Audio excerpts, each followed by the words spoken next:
জনাব হারুন রশিদ একজন বিরল যে প্রজাতি এখন শেষ হয়ে যাচ্ছে সেই প্রজাতির একজন রাজনীতিবিদ ছিলেন। আপাত মস্তক একজন সৎ মানুষ, বিজ্ঞ মানুষ, প্রজ্ঞাবান মানুষ ছিলেন এবং বাংলাদেশ জাতীয়তাবাদী দলের প্রতিষ্ঠা লগ্ন থেকে তিনি দলের সঙ্গে সম্পৃক্ত ছিলেন।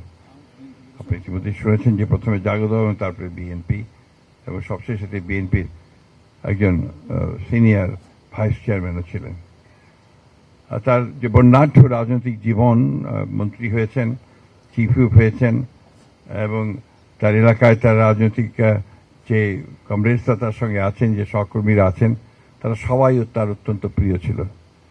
শেষ সময় আমার একটা ঘটনা না বললেই নয় যে আমাদের দেশনেত্রী বেগম খালেদা জিয়া তাকে অত্যন্ত পছন্দ করতেন, ভালোবাসতেন এবং নির্ভর করতেন তার উপরে।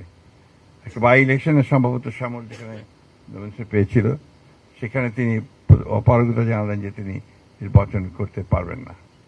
বারবার দেশনেত্রী তাকে রিকোয়েস্ট করেছেন যে আপনি নির্বাচন করেন, তিনি সেই নির্বাচন করতে পারেননি। শ্যামলকে তখন নমিনেশন দেওয়া হয়েছিল।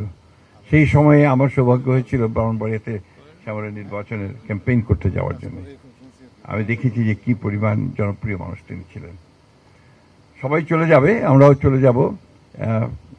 কাকতালীয়ভাবে তার জন্ম তারিখ আর আমার জন্মের বছর প্রায় একই সময়।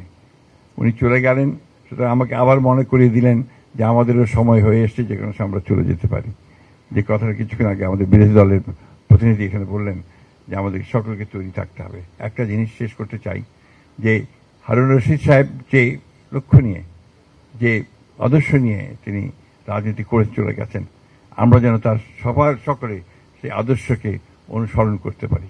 এই কথা বলে সকলের আবার আমাদের এই মহান নেতার তার আত্মার মাগফিরাত কামনা করে আমি শেষ করছি। আসসালামু আলাইকুম।